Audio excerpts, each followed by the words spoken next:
WCLN 1170 Radio and Cable Channel 16 are pleased to present We Should Know, hosted by J.W. Simmons, an upbeat, informative look at people, places, and issues facing our community. This education-based analysis of issues will remain positive and informative as we consider closely what we should know.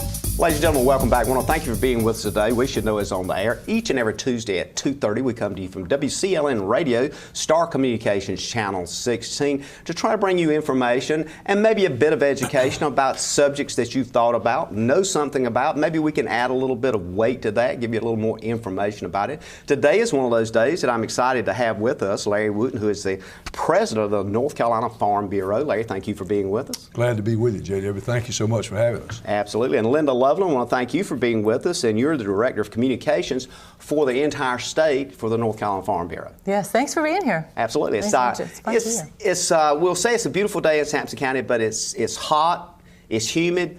It's something that folks in ag, Larry, know a lot about, being hot, humid, and weather. Well, if you're in southeastern North Carolina this time of year, it's supposed to be hot and humid. Crops grow better in hot, humid weather, as long as it's not too hot. But certainly it's that time of year, and we're looking forward to a good 2019. Our farmers really need that in southeastern North Carolina statewide, but after what we've gone through in 2016, low prices in 17, last year was a disaster. Our farmers, the state of North Carolina, our agriculture community really needs a good, profitable year this year. Yeah, and I think one of the things I want folks to know up front, you started as president, you accepted this position in 1999. The whole scope of what you do is a huge advocacy piece for folks that are in agriculture in this state. And from just looking back and knowing you through some research recently, you've been able to make some great strides on behalf of agriculture over the past few years. Well, I don't say I've been able to make great strides. Certainly the organization has. It's about the organization. It's about the Farm Bureau brand. It's about people working together, our county Farm Bureau leaders in your listening area and all across the state. That's what makes Farm Bureau the legislative voice, that advocate that you were talking about for public policy issues that impact farmers in rural community, is the ability of Farm Bureau members, people that pay $25 a year to be a member of the North Carolina Farm Bureau, the Sampson County Farm Bureau, the Columbus County Farm Bureau, the Transylvania County Farm Bureau, people that pay to be a member of our organization. Those members, we advocate for them and our rural communities in areas, many different areas, not only statewide issues, but local issues. Our county farm bureaus certainly get involved locally on land use issues, school issues, law enforcement issues, any issue that impacts the life of a county, particularly our rural communities, then county farm bureaus are listening and looking and serving as a voice to represent the membership there. And this organization is a private, for-profit organization. Well, it's a private, non-profit organization. Non-profit organization. It's 501c3. I always like for-profit for some reason. But we have affiliates that are for-profit. The North Carolina Farm Mutual Insurance Company and is certainly a for-profit corporation under the auspices of the North Carolina Farm Bureau Federation. I want to kind of swing the question now and maybe open this door and let's talk about this for a while. The point is, you've been in this for some time. You've been working with ag for some time. You grew up in an ag world in Pender County. When I look at that, I think, what over the past period of time that you've been in the public face of this organization has been the biggest challenge for you? Well, I think obviously I did. I grew up in a rural community, went to NC State, went back to Pender County, over in western Pender County, and farmed 21 years actively. Certainly that gave me the footing. I was involved in Farm Bureau. I got involved in Farm Bureau just as a trade organization to help me. I knew there were things going on that were impacting my life and my livelihood and my family that I couldn't leave the farm to do it, and I knew the Farm Bureau was there. But certainly one of the biggest challenges that we have now facing agriculture in North Carolina in the almost 20 years that I've served as president is a change. When I first became president, we got involved in a lot of issues like, tobacco price support issues, peanut price support, those commodity programs, and there's still, we talk about cows, crops, and kids, but certainly the impact of the poultry and livestock industry in this state, particularly in eastern North Carolina, has changed the makeup of the agricultural economy quite a bit. 2/3 of the farm income now comes from poultry and livestock in North Carolina, and certainly the growth of population in this state, particularly in many of our urbanizing areas. You take the Research Triangle, the Triad, Metro line, those growing urban, just the way that our population is growing. We're almost 10 million people in the state. And in many of these counties surrounding these urban metropolitan areas, the impact of the rubbing up, the interface of agriculture and population is certainly changed agriculture, and it will continue to change. Another thing that's happened is with the population growth, the influx of people that have come in from outside of North Carolina. 43% of the people that live in North Carolina today were not born here. So that has a tremendous influence on what happens at the legislature, what happens with ag policy, what happens with regulation. So I think just the growth and the evolution of the state, we've got a great state, but certainly we didn't have to spend agriculture farmers, we didn't have to spend quite as much time telling the farm story when I first became involved. It wasn't a priority. Today, with social media, all that's changed there, we have to spend quite a bit of time telling the farm story. Because as I tell our farmers, you live on this land, you say, it used to be that this is my farm, this is my land, we'll do what we want to do on it. Wrong. There are more of them now than there are us. And so we have to, even in Sampson County, you have to be a good neighbor. You have to spend time telling your neighbors what you're doing. You may not like it, but if you're going to farm, you're going to be effective, you're going to be productive, and you're going to be able to exist there. You got to learn to coexist with your neighbors and what's changing going on in your community.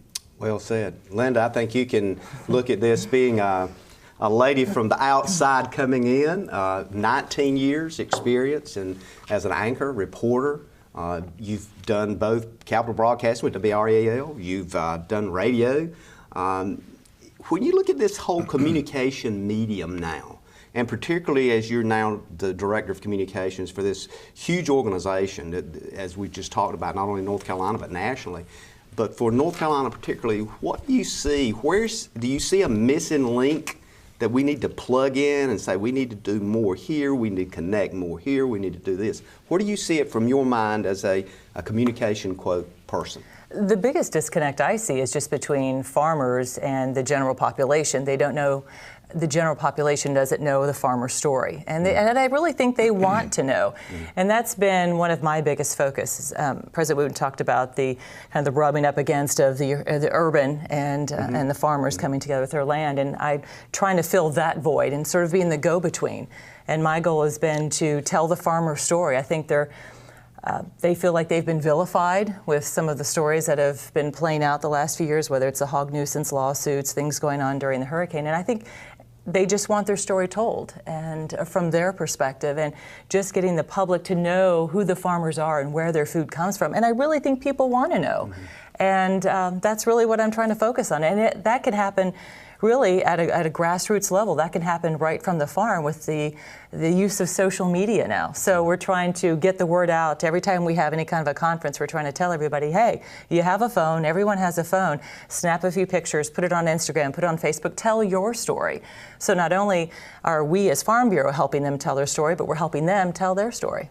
Lynda had a skill set that we knew we needed, and she was available and was ready to make a change with family and everything else. And so it was quite a good fit to have Lynda come, and she knew the social media scene. She had quite a number of followers on Facebook, and so it takes people like Lynda to be able to help us, to help farmers get that story out. As she said, farmers really want to get the message out. We don't have anything to hide, but how farmers are bankers, they're machinists, they're almost doctors, they're just so many things, but this is a new realm, communications and public relations. Most of our farmers are not there, and we have to rely on organizations like Farm Bureau, as well as people with skill set like Lynda to help us get that message out. And she's doing a wonderful job for the organization. Lynda, and again, with your background, 19 years plus, couple of other states, coming to North Carolina, you see this. What has changed? What has social media, what is the dynamic of the ability to get this information out? Has it gotten more twisted? Is it more convoluted? Is there more speculation? How do you get through the fraud part of it, where people are just putting out false stories? How do you deal with that? Do you interact with that regularly? You see more of that? It's the good, bad, and the ugly. You kind of have to take one with the other. The good part of it is that more of our farmers are getting their story out, and there is that transparency, which I know is kind of a buzzword, but they are getting their story out. But then the bad part of it is there are a lot of people spewing misinformation and bad facts. And that's what you try to combat. You know, we try to tell people, if you're getting facts, make sure you're getting them from reputable sources. Don't get it from bloggers who are talking about GMOs or pesticides or animal welfare, any of that. You've got to either go straight to the source, go to the farmers, or go to a trusted site, a credible source. And that's been the key, and I think the way you overcome that, the people with misinformation and the people who have the louder voices are trying to flood the market. So you know what, I think we need to flood the market with our own story. Kind of push back a little bit. And that's how we've sort of been recruiting our farmers to do that. We got about 15 seconds. Larry, when we come back, I want to kind of get more into some of the detailed things. We've kind of alluded to the nuisance lawsuits. I want to talk about that for a bit. I want to put that up, I guess, as the first piece maybe when we come back. That's so critical. Lynda, you just said something I think is very important in understanding why these things hit the ground to start with, why they ended up before a judge. Why did it ever reach that point? All the farmers I know, I grew up in the ag community, they want to be heard. They want to be good neighbors. I don't know any of them that says, I just want to be a bad neighbor and I'm going to do something to aggravate. So let's talk about it a bit when we come back. So as we go to break and we think about that, ladies and gentlemen, I want you to stay with us, call a friend. A lot of stuff going on in this world of ag. We'll be back in a moment. Experiencing slow internet? If you have a fast internet package, the problem is most likely your wireless router. With more devices using Wi-Fi, your wireless router may not be able to deliver the speed and coverage you need. We now have the leading solution to enhance your internet experience. Using small devices in a mesh network, these Wi-Fi appliances cover just about any size home so that all your devices can operate to their fullest potential. Whole home Wi-Fi from Star Communications. Get the most out of your internet connection. Ladies and gentlemen, welcome back. Thanks for being with us today. We Should Know is on the air. Remember, each and every week at 2:30 on Tuesdays, you can pick us up. Star Communications Channel 16, WCLN Radio. There's a reprint summation of the Sampson Weekly newspaper. Today we're talking with the president of the Farm Bureau Association here in North Carolina.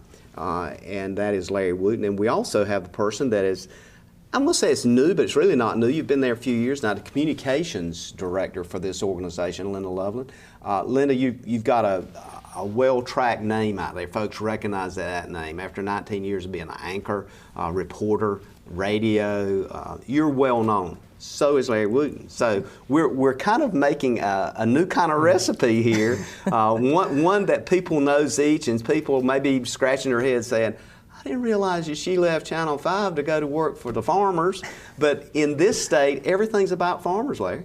Well, farmers deserve the best, and certainly when we were looking for someone to help us with our communications efforts, we went after the best. And so, as I said, farmers deserve the best. Lynda's done a tremendous job for us, and certainly she's been with us almost a year in this role, but the best is yet to come. Absolutely. I think the importance of getting the message out for our farmers, the importance of agriculture, its contribution to the economy of the state, its contribution to the livelihood and the way of life in this state, particularly in our rural communities, cannot be overstated. And certainly our job and our role as an organization, the largest farm organization in North Carolina, is to get that message out to those that I don't say they're non-believers, but those that just don't know. And we just had a rather in-depth conversation. I was so fortunate in one way. We had a little equipment issue and had to take an extended break. And in that conversation, we just had a great thing. I was hoping we could have got part of that recorded. But I want to talk about some of the kinds of things that farmers faced recently, and by recently I mean the past year or so, particularly as it relates to nuisance lawsuits. And I always want to Lynda, I want to change that title maybe and call it lack of communication lawsuits or something. How did we get to that, and how do we not go there again? Well, I don't think it's a lack of communication lawsuit. I think it's just agreed on the part of some out-of-state lawyers that came in here and saw an issue and tried to look for the deepest pockets they could. And in this case, the deepest pockets were Smithfield Foods on this issue, and recognizing the importance of the livestock and poultry industry to North Carolina. And certainly they went after some folks that they thought were being harmed, and it was just greed on the part of these out-of-state lawyers. It's been very upsetting to our farmers. It's been very upsetting to the farm community. It's been upsetting to North Carolina Farm Bureau and our farm organizations because, when you start talking about nuisance in agriculture, a lot of things could be construed as a nuisance, and so. The sights, the smells, the sounds, the things that happen in agriculture don't happen in all industries. And besides that, agriculture is still the most visible industry in this state. People see it all over the state. We don't hide it. But yet, people have to realize there's some unique things that go on in agriculture. But in this case, this has been a very demoralizing thing to those pork producers that have complied with the law. They've obeyed every regulation, every state law. They've been contributors to their rural communities. They've been contributors to their counties. They've paid taxes. They've been contributors to their fire departments, to their churches, and yet they find themselves in a lawsuit and being called a nuisance. That's been very demoralizing, and it has a tendency to destabilize life in rural community. It causes controversy that really should not be there. Now, obviously, nobody in agriculture condones any bad actors. If there are bad actors out there in any industry, they should be held to task for that. But in this case, there's been a lot of legal action on people that certainly we don't think should have been called into legal action. Is there a way that, Lynda, as we move forward in the communications world, and you've done some excellent work already in talking with farmers on the ground, literally at the livestock facilities, is there a way that we can move that message forward and get folks to understand that not only are farmers are good neighbors, they're good stewards of the products that they grow? Is that hard to do in today's world of flash media and Facebook and Twitter and Instagram and all these kinds of things? Social media is kind of both our friend and our enemy. As it said, when bad information gets out there, it can go viral. So we're hoping to try to do the same thing with good information. And that's what we try to teach people, is that these farmers, they have to be good stewards of the land. They take care of their land and animals, and it will take care of them. It's certainly not in their best interest to be a bad farmer. But I think that's what we're trying to work with is putting a face on these farmers and just introducing them and showing who they are. And so many of the farms that we visited, even just recently, I was at a dairy farm out west, and they're right on the main road. Their whole operation is literally like 20 feet off the main road. So everybody who goes by can see everything that's going on. People live around there. They're building new houses around there. They're not a nuisance. But yet I think so many, after the nuisance lawsuits started last year, I think so many people, wouldn't you agree, there's so many farmers are worried they're going to be next? Yeah, exactly. Yeah, That's what I was hearing as well. Where does it stop? I mean, it started with obviously some of these trial lawyers saw the tobacco industry. They went after the tobacco industry with the deep pockets, and certainly they're looking at, okay, a lot of our, particularly in this case, Smithfield Foods, are the deep pockets there. What's next? Is it going to be? Would it be poultry? Would it be other agricultural interests? And so if you go to any rural community, any community, small town in North Carolina, there's a grain elevator in the middle of town. There's dust when they're unloading grain, is dust blowing across the street on someone's car lot? Is that a nuisance? Well, certainly it could be construed by as depends on how you want to define it. And so it sets a precedent here that is very unnerving, very challenging for agriculture, and we can't start zoning Sampson County, a big county, agricultural county like Sampson County or Duplin County. You know, this place is for agriculture and agriculture. The whole county's agriculture. And I think that's part of it too. And growing up in Missouri, as you did, you had vegetables and those kinds of things. It's not only just North Carolina, but it's this entire country. I mean, literally, we look at the reality. We feed the world. We are an abundant garden of blessings when it comes to food. Well, as you certainly understand, North Carolina is a part of the American Farm Bureau, and I can assure you that states all over this nation are watching what's happening here. We've had the U.S. Secretary of Agriculture came and held a symposium here back earlier, was it this year, Lynda? I think earlier this year, it could have been last year. But anyway, it's certainly this is being watched in terms of nuisance, and agriculture is being watched all over the country. Well, it could easily set a precedent, and I think a big part of that, again, and looking at the foresight of the Farm Bureau here, is putting somebody in a position that can help communicate a message that is not only a positive message, but a message that folks can understand about agriculture. And that's the thing, focusing, I think, on the positive message, because some of the messages that come out against ag can be very negative. And we want to emphasize the positive of the great things that our farmers do, how many people they're feeding, the innovation, the technology. They can feed more people on less land with fewer chemicals or pesticides and nutrients. I mean, farming has come so far just in the last probably 10 or 20 years, and I'm still learning about all of it myself, but what they can do now compared to what they used to do, I mean, it's above and beyond what we're doing. A reporter asked me, after the years we've had with the hurricanes and the weather, and certainly since 2013, we've lost 47% of the net farm income in this country. I mean, it's been tough, and it's still tough. And a reporter asked me the other day, said, Larry, what's wrong with agriculture? What do we need to do with agriculture? I said, there's nothing wrong with agriculture. There's nothing that our farmers need other than several years of profitability. Profit is not a dirty word for our farmers.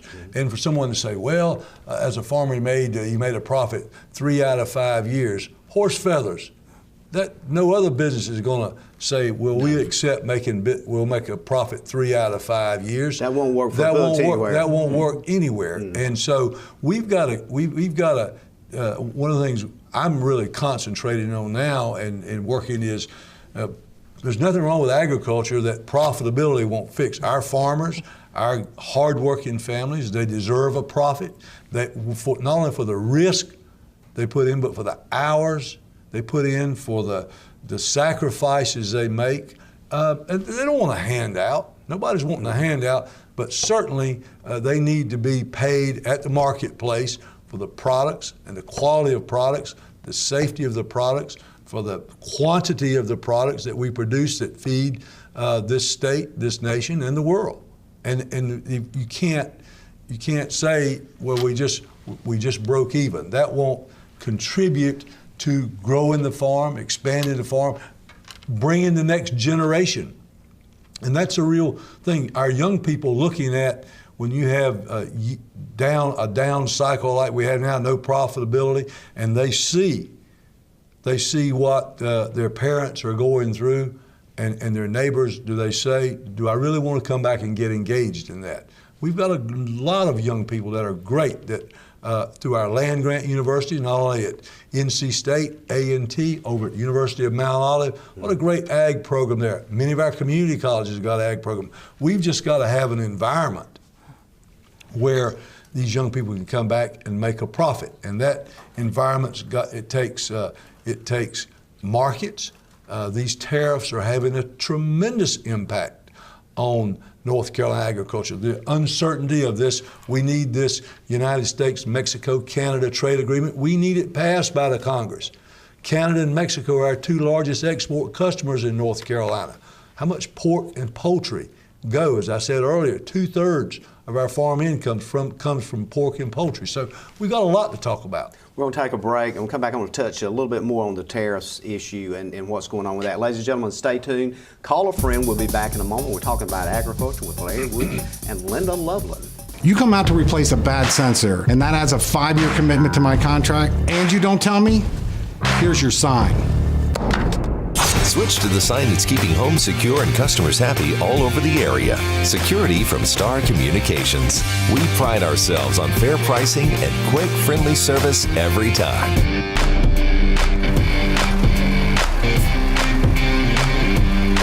Somebody trying to break into this place? Security from Star Communications. Ladies and gentlemen, welcome back. I want to thank you for being with us today. We're talking with Larry Wooten, the president of the North Carolina Farm Bureau, and also the director of communications, Lynda Loveland. You may have heard that name somewhere in Capital Broadcasting, WRAL, or maybe is it 101.5? We might have heard that name, Lynda. Larry, thank you both for being with us. Glad to be with you. As we went off in a break, we were talking a little bit about tariffs. Tariffs is a key issue, and one of the things that I think I've read just over the past few months, and particularly a couple of comments that you've been very vocal on tariffs, and I want to kind of make folks understand that, and one quote really kind of struck me, and this you were quoted as saying, "For years, North Carolina farmers have been developing trade relationships and meaningful market opportunities. It's all in the line. We will urge our leaders to continue to work for an open marketplace on a level playing field." Certainly, trade is crucial. Every third row of crops has to be exported. If you look at, and certainly our farmers, we can't continue to grow this ag industry in this country, in this state, without good trade relations. Obviously, we want fair trade. If there are problems with countries, whether it be China or whomever, then certainly we need to address those. But in this case, the tariffs that have gone on. It started out with steel and aluminum, but as in every trade war that I've ever seen happen, it always agricultural products are the first to be retaliated against. And so our farmers are at the point of the spear, and it's having a big impact. If you take tobacco, we grow 50% of all tobacco grown in the United States here in North Carolina. 75% of it's exported. China is our largest export customer by far. In 2017, we exported $162 million worth of tobacco to China. Last year, we exported $4 million worth, about a 98% decrease. That decrease and that decimation to this tobacco industry in North Carolina can be laid squarely at the feet of the tariffs, because the Chinese said we're just not going to buy any American tobacco. And certainly that has caused many of our farmers to have their contracts cut. We're going to probably plant, and I was quoted in the paper saying, we're going to probably, this year, 2019, we're going to have the smallest crop of tobacco planted in North Carolina since before World War II. Tariffs sometimes are necessary, but they need to be surgically and strategically placed on those products that are being impacted, not just wantonly across the board, and then our farmers and our agricultural industry feel the impact first. Is there a miscommunication somehow with the way this thing is played out? I mean, we've got the president that's trying to even the playing field, and as you just said, it seems like it was a big bite out of that apple to start with. Right. I mean, I'm not questioning the president. Certainly we all understood it, particularly with the Chinese, there were some issues going on there that needed to be addressed. Address those strategically and surgically, as I said, but all of it the majority boomerang back on agriculture. The Chinese have to come here to get intellectual properties, automobile technology, movie rights, high tech, all that. But they can go other places and get soybeans out of Brazil, pork out of the EU. There are a lot of other places, and there are a lot of other people around the world that are more than willing to sell the Chinese agricultural products to try to grow their agricultural industry. So it's very serious. And what people don't understand is trade is not done between country to country. Countries and federal governments authorize people to trade, but trade is done between private individuals, corporations and corporations, companies, individuals building relationships over many years. And when you have this type of trade war and these tariffs implemented, it does a tremendous amount to destabilize and interrupt those long-term relationships that it took years to build. And then even if they say this is settled, we like you, we're going back to trading, it takes a while to get all that cranked back up. So this is not only just a tariff issue, this is a trust issue. Certainly, that's what trade wars are about. There's a trust issue in how you resume those trading relationships. Well, there's the moving parts in this whole tariff controversy are so many, and I'm sure Secretary Perdue has looked at it, and his staff has looked at this. I'm sure they've been given I'm sure they've heard your comments and others. I would be willing to bet on that. It just seems to me, from reading and looking and listening to friends of mine that's out there every day, it just moves so slow. It's like you're waiting for something to happen. Is that because it gets caught in the bureaucracy? It gets caught in bureaucracy, it gets caught in politics, it gets caught in the 2020 election. Certainly, we think there ought to be some clarification and some changes made in trade agreements. We had no problem in renegotiating the NAFTA that's now the U.S., Mexico, Canada, but when they started talking about just throwing away NAFTA, pulling out of NAFTA entirely, NAFTA clearly has been good for American agriculture. It's been good for North Carolina agriculture. And the real challenge here is the longer this goes on, we've heard them say the long-term gain can be worth the short-term pain. The question I have sometime, if we don't get this resolved fairly quickly, we may have a lot of farmers and some other businesses, but primarily farmers, that don't make it to the long-term gain. The short-term pain can take them out. And that can happen quickly, especially when you're looking at debt loads that a lot of these farmers are in $1 million+ for, family farms that have growing operations. And that wiggle room is small. It sounds like a big number, but the wiggle room when you look at debt ratio versus operation expense, there's not a lot left. In North Carolina, it's been super enhanced as opposed to other states because of the 3 years of dreadful hurricanes and lack of crop that we've made, certainly the impact of these nuisance lawsuits, the hyper enforcement of our immigration folks here, and the importance of that labor pool to this state, along with these tariffs. North Carolina farmers, I've never seen the morale quite as low. Now we can come back, and we're going to come back. I'm not even concerned about that. But we need some positive things to happen, and it really needs to start first with a good crop year this year. We hope and pray we're blessed with a good crop year with some decent prices so that our farmers can make some money and pay. And I can't say enough good about the state legislature recognized the plight of our farmers and the dire straits we were in from the weather, and came up with a $240 million package that to help our farmers, emergency assistance package to help our farmers. That was a lifesaver for a lot of our farmers. And one of the things you just mentioned is should be part of this discussion. I want to kind of touch on this now, is this whole labor issue. Labor has always been critical. Even back in the 70s and 60s, when you and I were in the tobacco field, we would trade off with other families to help put in a barn of tobacco. We would have some people we could hire.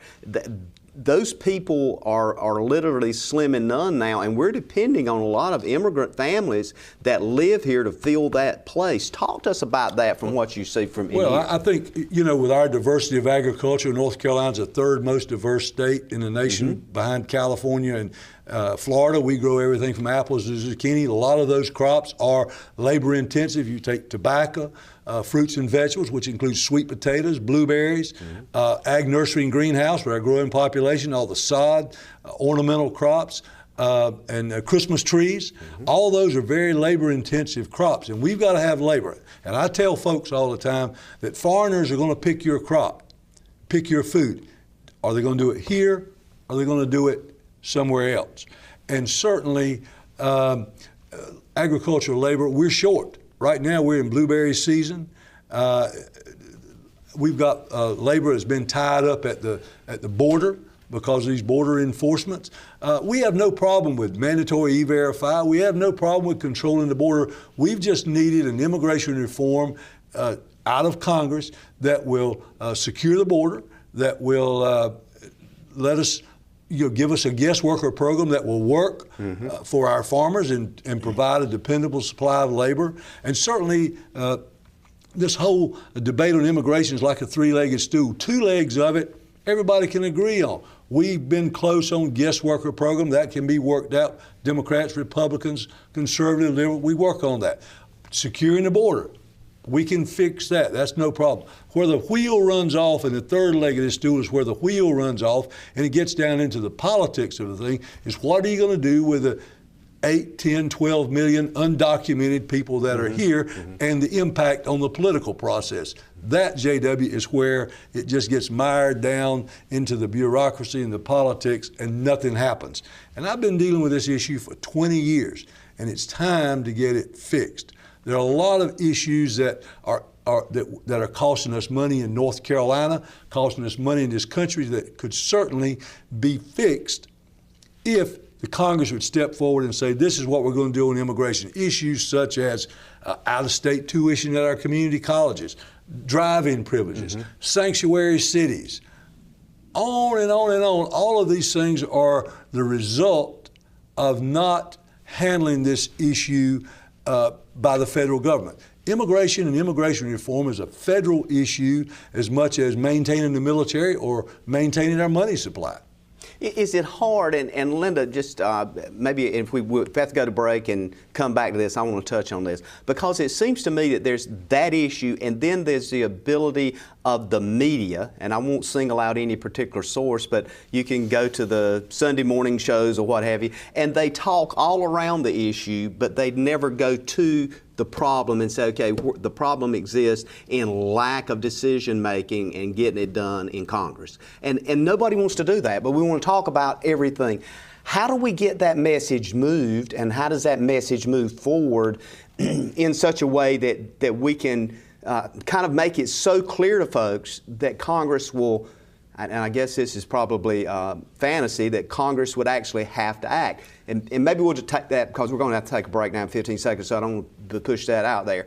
But as we go to break, let's think about that. And as people are listening to this show today or watching this show, we recognize the importance of that, and as you pointed out so passionately. But when we come back, let's talk about that. We'll be back in a moment. To get the most out of your electronic devices, you need a strong internet connection and a protected home Wi-Fi network. You need high-speed internet from Star. Star has the fastest, most affordable high-speed internet service available for all your devices. We have no long-term contracts or high-pressure sales. Our service speaks for itself, and switching is hassle-free. We take care of everything with free installation from a local company. High-speed internet from Star. Internet at the speed of life. Ladies and gentlemen, welcome back. Thanks for being with us today. Please continue to email your thoughts, suggestions to weshouldknowedu@gmail.com. We should know edu@gmail.com. We're talking all things ag today with the president of the Farm Bureau Association, Larry Wooten, the director. And we called the director of communications. Lynda, I got a feeling your position is going to require another title pretty soon, because what we've been talking about today somehow impacts how we communicate our message and understand our message. We went off there and we were talking about this idea of Congress acting on immigration.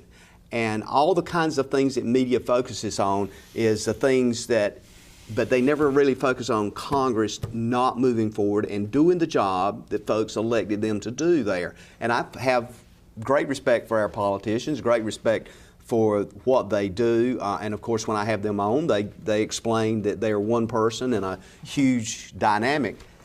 How could that be affected by media to focus on some of the things that President Wooten just talked about? Well, it's tough because in this day and age, we have such a short attention span. Everything is done in 8, 10, 30-second blurbs. So how do you tell a story that complicated in 10 or 15 seconds?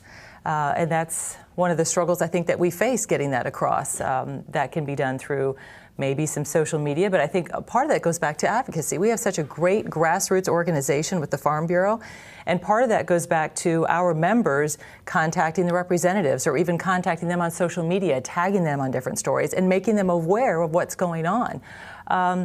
To find a long-form program to get people to understand and to get people to watch, the mass public, could be difficult. So I think we just have to concentrate in little bits, little educational bits here and there, and that comes from us at the Farm Bureau, and it comes from our farmers. We've got to let our lawmakers know what's important to us, and that's, I think, how we can get to them. Is there part of that the need to be entertained versus the definite need to be informed? There seems to be more of a need for entertainment. Infotainment. Yeah, exactly. I think that's almost the way to do it. You do it in short bursts, and if people can be entertained by it, because Instagram is one of the hottest things on social media, and it's all pictures and very visual. So if you can get people some information and entertain them a little bit at the same time, maybe that's the key. Maybe that's the new way to do it. A new study says Instagram is much more factual than Facebook.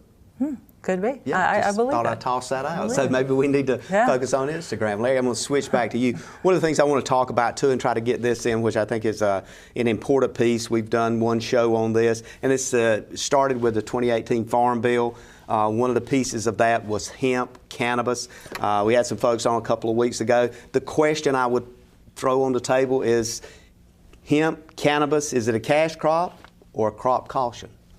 Well, I think certainly I've never seen anything, and I've been involved in this business 40 years. I've never seen anything come on the horizon that is as hot as hemp has been the last couple of years. And certainly with the condition, as I said, with what's happened with tobacco contracts, a lot of our tobacco farmers use some of the same equipment. It's hot. People are interested in it.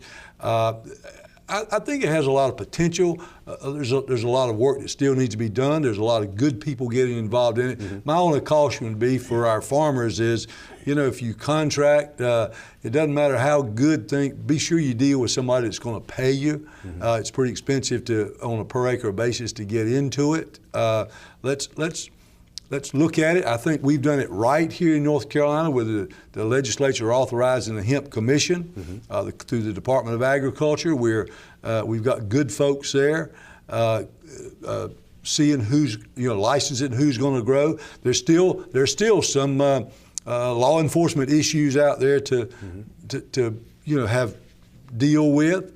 But I think we got to do it in a controlled way and just not harem them, scare them, and just everybody think it's a panacea and it's going to be the next tobacco and I've got to get in it today regardless of what it costs. I think we've got to go, certainly it's got a lot of potential, but I would certainly caution everybody to know what you're doing before you invest a lot into it. I think the number of licenses have gone up exponentially.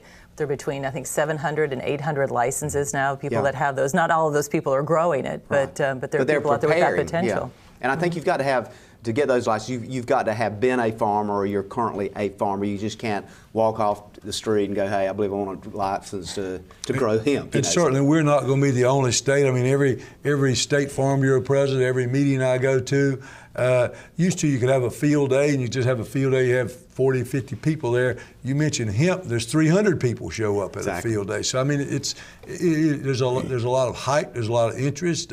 Certainly the medicinal, the pharmaceutical benefits, nutraceutical benefits, or whatever they are of CBD oil is still out there. But I'm hoping that it really pans out to something that is good for North Carolina farmers and North Carolina agriculture. But it's still right now we're in the very infancy of how this is going to play out. So you look at the soil types for tobacco, and I'm told that those same soil types are what's needed for growing hemp or cannabis. Yeah, I mean, as I said, I've been to 3 or 4 field days. The agronomic aspects of it, we've got a great research institution at NC State, A&T and others. I mean, the agronomic aspects of growing it, getting the sets to plant the crop, that certainly is the marketing of it, how you market it, how the contract reads, how farmers understand how they're being paid, so they can back up and say, this is what I produced and this is how I got paid on. I think that's important. So what I hear you saying is that really the success of this may be having a system set up in place where there's manufacturing, there's growth, manufacturing and sales. All of that has to come together somewhere. It's got to be an orderly process, and you can't. It will not be sustainable if you've got people that are contracting and buying this year and gone next year and didn't pay some folks, and those are the things I think we gotta be cautious of. We've talked with Dr. Tom Melton a number of times from NC State to talk about this, and recognizing this a few years back, we keep trying to push those programs out. So I would encourage folks to do exactly as you said, be very cautious, read the material, make sure there's somewhere, if you're growing this product and you're licensed to do that, make sure there's somewhere you can take that and have that product processed and then move it on to some market somewhere. And to somebody that will pay you. Yeah, exactly. That has the financial assets. To have the financial wherewithal to pay our farmers. I'm going to move to this kind of quick, and we'll running out of time shortly. But there's so much I want to get in. Like we could do a semester here. But one of the things agriculture is facing now, this huge transition into the dynamic of technology. And I'm just going to toss this out as a smorgasbord. I know you've heard it all. So we look at that in the importance of broadband, fiber connectivity, satellite connectivity. I'm blown away. I grew up with a 140 Farmall tractor, and that was pretty much it. Now I look inside the cab of these vehicles. I would hurt somebody. I'm telling you, it's all buttons, it's all computerization. We're now that it's not just they need that, but companies are being told that agriculture is demanding it. Where are we at with that? I know it's all in the General Assembly and other places. Certainly this technology is out there. It's important. It is expensive, and that goes back to what I said earlier. This technology is going to be utilized. Farmers want it, but there's got to be the profitability out there in the crops and the products they sell, which they get through use of this technology. There's got to be a profit out there so that they can afford it and move forward. It is a highly technical industry today. Our young people are interested in it. They're coming back to it. They want it. Our farmers of all across the nation, all around the world, but even here in North Carolina are dependent on it. But we're going to continue. And as I talked about earlier, the more pressure we have from lack of labor, the difficulty of getting labor to help us here in North Carolina, you're going to see more and more. We're seeing it right every day. More and more research on mechanization and technology that will eliminate labor, because if we don't have it. And so technology in agriculture, people worry about, are we going to have enough farmers? I'm not worried about having enough farmers. I just want to be sure that the farmers that are there and the cadre of people that surround those farmers to help assist them, whether it be technicians or bankers, that they're there to help those farmers be profitable and continue a good way of life. And just an example of that technology, the dairy farm I was on the other day, and he's actually been doing this for about 10 years, but all of the Holsteins have a little tag in their ear. So when they're running through after they are done with the milking, they can either go through one of 3 gates depending on what the tag says and if they're getting ready to calve or they need something or whatever, and the gates open automatically as soon as they sense that sensor in their ear. And that makes their lives so much easier. It helps cut down on the labor issue. Someone's not there directing the cattle when they come out. So it's another example of just how important and crucial technology is. And internet. So it's not just the technology, it's infrastructure that you said, the internet access, natural gas. Our farmers that are connected to natural gas have a competitive advantage over those farmers that are still having to pay propane prices to warm chickens and dry corn and cure tobacco and sweet potatoes. So there's a lot of infrastructure, a good road system. All those go into tax policy, government policy. All those things go into making a successful agriculture and a successful rural community and a successful economy here and a growing economy here in North Carolina and in Sampson County. And we're fortunate to have advocacy in both our Congress and our legislature in Raleigh. And I'll say this on behalf of a lot of the farmers. Thank you, and we look forward to the opportunities Lynda's going to bring to us as well in reaching out and making sure we're better communicated with.